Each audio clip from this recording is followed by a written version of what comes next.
This is G-Free Radio. Here's your host, Peter Stewart. Hello and welcome to the show. We've all been there, haven't we? The thought process after we've been diagnosed. They got it all wrong. And then the world is against me. Followed by the binging on what we discover we can still eat. Depression when you realise things will never be the same. And then inevitable acceptance. This week here, the 5 stages of gluten-free grief, as explained by G-Free Laura. How many of these will you recognise from your own journey? That's on the way. Plus, in this week's episode, the family where the husband has coeliac disease, the wife and son have intolerances, but what they share is a passion for food and the desire to enjoy a healthy, nutritious diet. So they set up their own G-Free food business, Hale and Hearty Foods, whose range you can find across the UK. Hear more about them from them on the way. But first, our guest blogger this week is from Toledo, known on Twitter as G-Free Laura, and we've been talking to her about one of her recent articles about the emotional reactions you have after being told you've got to change what you eat and how you eat for the rest of your life.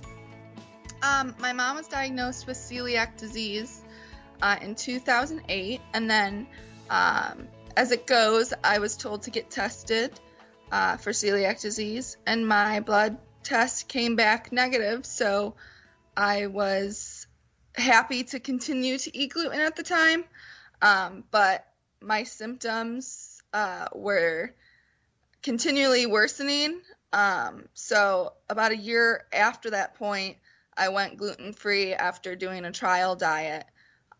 So I am not diagnosed with celiac disease, but I believe I have non-celiac gluten sensitivity. Right, okay, so to all intents and purposes, and you're sticking to that diet anyway, so you've obviously gone through this whole process to a large extent. What prompted you to write this particular article? I think that everyone kind of goes through the same stages when they go gluten-free. I thought that it was perfect to relate it to ending a relationship because truly I believe everyone goes through those 5 stages of grief when they discontinue eating gluten, because there are certain things that you miss. There's the social aspect, and I feel like it's the perfect way to relate going gluten-free to something that a majority of individuals kind of understand as a concept. Absolutely. So we'll go through those 5 stages in a few moments' time. It's based on a well-recognised 5-stage process, isn't it? About when you lose someone, when someone close to you dies, or when you lose your job, that kind of thing. You've taken that kind of structure, haven't you? Yes.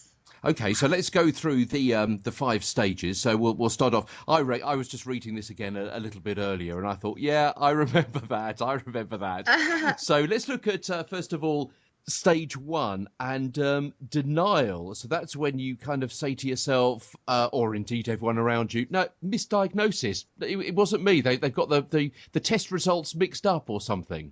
Yes, or saying, oh, I don't get that sick, it's only after I have whatever food item, but in reality, it's something that you need to recognize. But I feel like everyone goes through denial, whether it's before they're diagnosed and they know they should get tested, or if it's right after they are told by the doctor that they have gluten intolerance, and they're trying to figure out, oh, no, I don't really need to go gluten-free. It's only, when I eat this certain item. But I feel like that's definitely something that everyone goes through. Absolutely. And I certainly remember, Laura, when I was first diagnosed, and I decided to have one particular cut-off day. And after that, I wouldn't eat gluten again. But I remember going back to 1 or 2 things just to kind of test out the doctor's diagnosis and thinking, yeah, you know what, I think they may have got it. They only said I was, slightly intolerant, or, it wasn't a full blown. So I'll just check. Oh, no, that wasn't worth it. Yes. Okay, so let's move on to stage 2.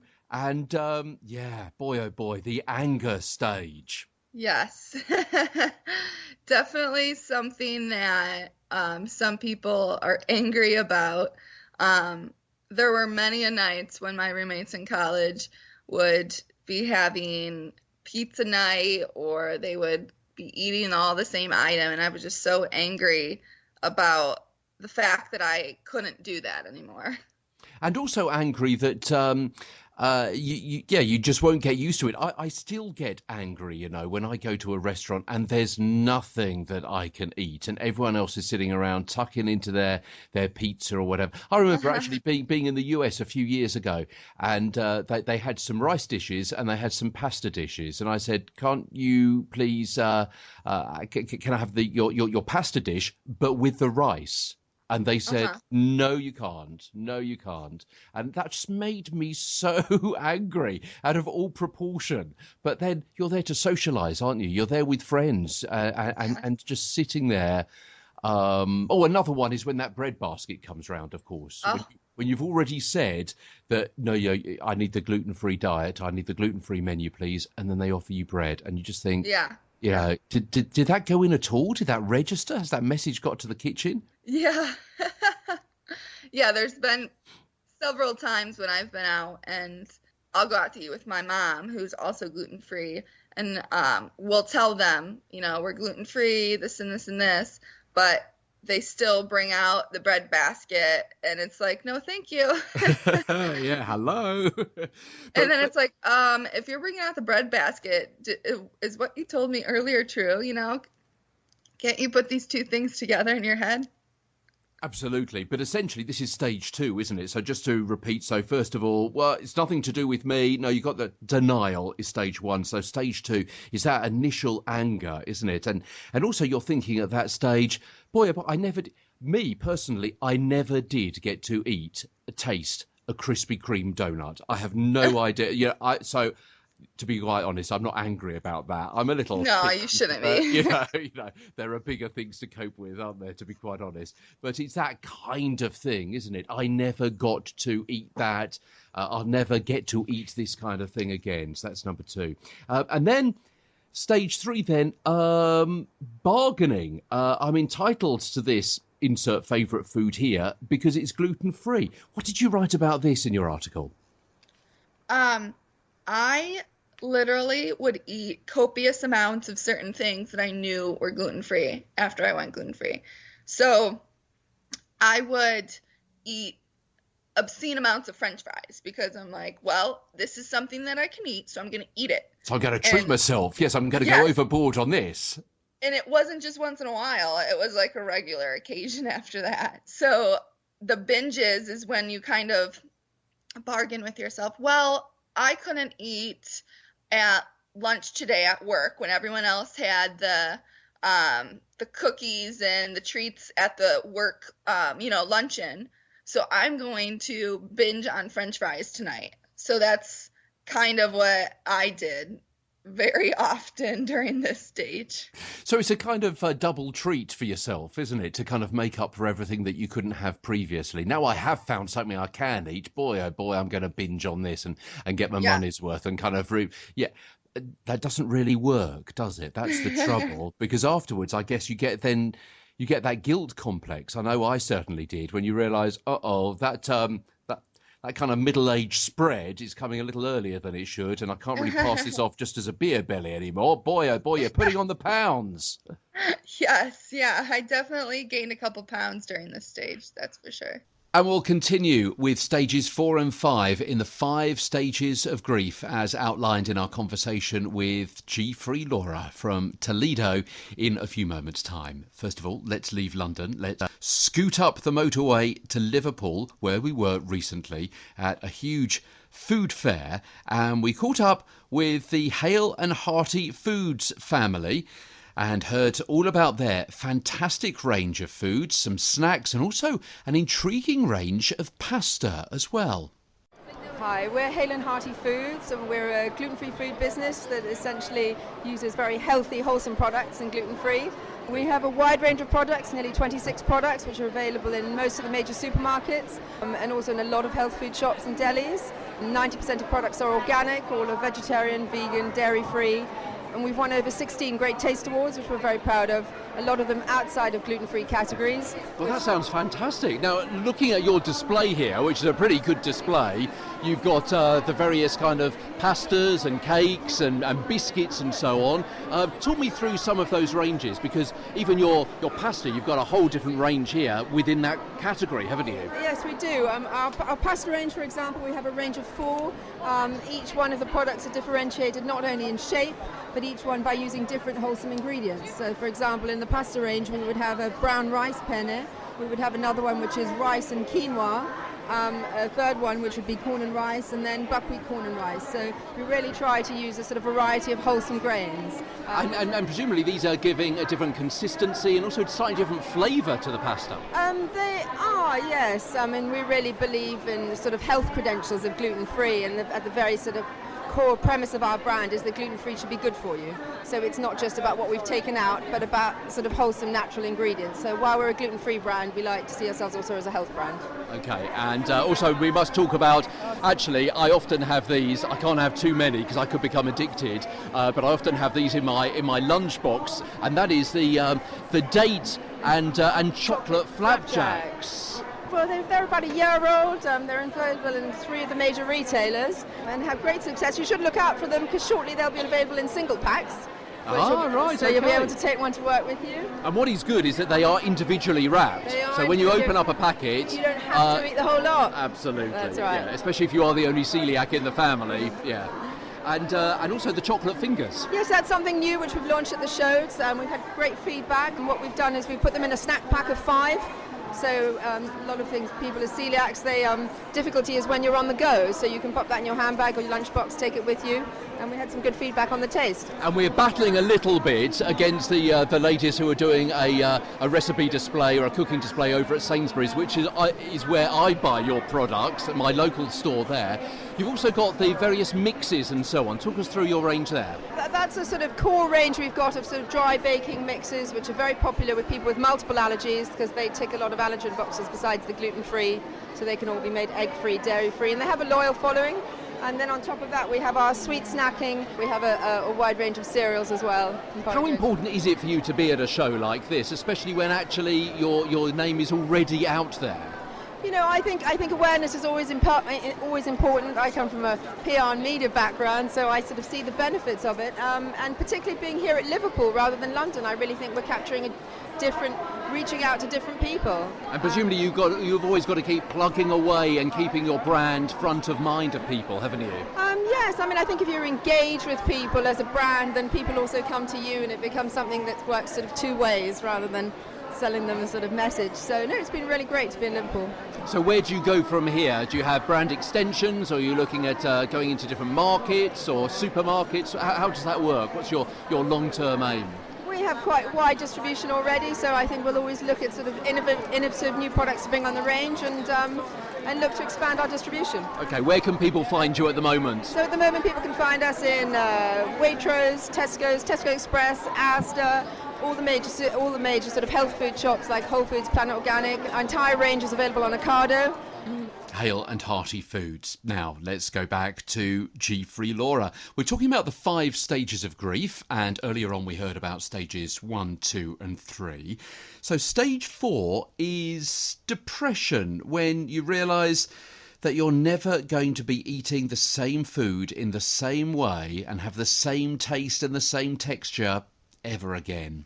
This stage I kind of wrote about, the diet, the foods you can have, so you're good on that end, but you still are affected when you go out to eat with your friends, and you're at a holiday party and you can't have the brownies that someone brought, or the really good looking entree that has gluten in it. You get depressed that you can't have those items, and that is something that definitely depressed me a lot during this stage.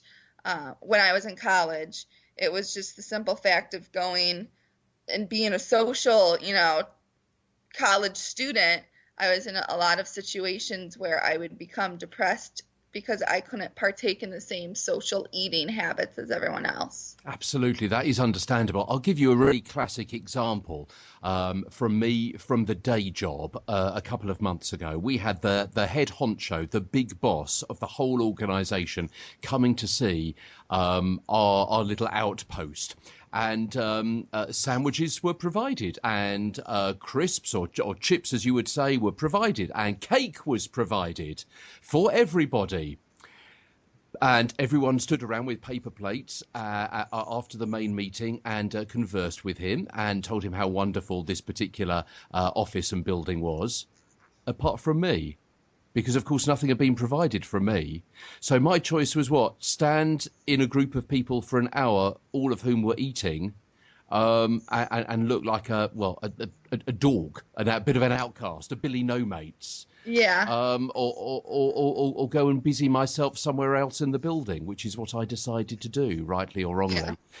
Yeah. So that was very depressing when people don't consider you when actually it would have been easy for them to have done so. Yes, yeah, that definitely happens a lot. People don't realize the simple switches that you can make to incorporate a gluten-free option into a dish. And what you just described about the work get-together happens on a regular basis for me. Or there might be a couple items that are gluten-free, so you just put those on your plate, but then you look like a weirdo because everyone has a full plate of food, and then you just have a little bit of salsa or a little bit of something else, and they're like, aren't you going to eat? So then they think you're the girl who doesn't eat, and you're like, do I really have to explain this for the 100th time to the same person again? Absolutely, yeah. Yeah. Or when you're at a restaurant and this again happened not too long ago, and everyone else has, I don't know what it was, the margarita pizza, the ordinary one, and it's it's about a foot wide. And you get the gluten-free margarita pizza, and it's about 6 inches wide, and you think, oh, it's the same price, and I'm just being taken for a ride. I would prefer to just sit here with a glass of water, so you can't make money out of what I'm going through here. Think, oh, okay, that's stage 4. Stage 5 then. Acceptance, big breath, and kind of, okay, it's not that bad. I can cope with this. I can get through this. Worse things happen at sea. Yes, yeah. You finally know what you can eat, so you're good in the day-to-day at-home food prep, and you also are fine in the situations when you go out to eat with people. You no longer cry when the bread basket goes past, which I seriously would almost get tears in my eyes when I first went gluten-free. And you just accept the fact that gluten-free living is not the death sentence that many think it is. There's good food. You just have to kind of know your way around it. And you know what? In the office, when people, and I don't expect people when they come back from holidays to bring me gluten-free biscuits or something like that. That's fine. That's okay. When the boss buys, a meal for everyone, that's when I get a bit annoyed. But other people, tucking into the biscuits, maybe it's someone's birthday or the cake or whatever. That's absolutely fine. I can cope with that. They're eating that, and they say, "Oh, you can't have this, can you?" And I go, "No, I can't." But that's fine. But I have just saved 250 calories as well. Yes, and that makes me feel so good. And it makes them feel a little bit peeved as well that I've just pointed that out to them. Yeah. We don't have to fight the everyday temptations of not enjoying baked goods that are there that you didn't plan on having. There's a candy dish at work, and it literally is worse because they put gluten-free candy in it. I'm like, can we put some gluten in there so I don't get tempted every day? Because this is really affecting my life. I love that. I think that's really fantastic. Very, very good. And also, of course, a lot of people will say this, and certainly it's true for me as well, that I've certainly kind of rediscovered proper cooking again. Instead of reaching for that ready meal because I know I can't have it, or going to the McDonald's, which is about 200 yards away, from where I live, I actually, experiment a bit more and getting the flavourings out and the seasonings and that kind of thing, opening up the recipe books, adapting other recipes, that kind of thing. And that's a wholesome life, that is, isn't it? Not only because you're eating stuff you know is okay because you cooked it yourself, but also because cooking is actually quite fun. Yes, yeah, definitely. I would never cook the way I cook if I wasn't gluten-free. And it also has helped me just discover a healthier way of eating. Like, I know what's in food. Like, did I look at a nutrition label prior to being gluten-free? No, I did not. So I wasn't checking out the ingredients of the frozen burrito or all of those things that I was eating so often. And being gluten-free really has kind of opened my eyes to what your body's supposed to have versus what we have made the norm of a diet into, which isn't exactly healthy. So I'm thankful that I'm gluten-free, and I'm thankful that I've been given the opportunity to be mindful of what I put in my body. I mean, don't get me wrong, I'm still going to eat gluten-free cookies whenever I want to, but I know, more about the everyday nutrition that I need, and I am very thankful for the fact that I have learned this while others don't really take the time, or they don't think they need to look into what they're putting into their body. And that was GFree Laura on GFree Radio. And as you might imagine, you can follow her on Twitter at GFree Laura, or it is gfreelaura.com on the internet. Now, cast your mind back a year, and then on the GFree Radio show, we spoke with Jules Dowler-Shepherd on the changes to the regulations on labelling gluten-free foods in the United States. Indeed, we recorded our interview just minutes after the announcement of the changes had been made. Next week on the show, we catch up with Jules just a few days before those packaging rules come into effect. Hear how the food industry in the US and the GFree consumers have reacted to the alterations, and what will happen to manufacturers if they don't comply. Plus, Jules will tell us what further changes she thinks are necessary to help keep those eating gluten-free safe. Also next week, how to make gluten-free flatbread. We join Ian Thackeray in the GFree Radio kitchen to get all floured up as we listen and learn about another great recipe in our monthly series. Join us then, or contact us in the meantime. We're gfreeradio@hotmail.com, or on Twitter, we're at GFree Radio.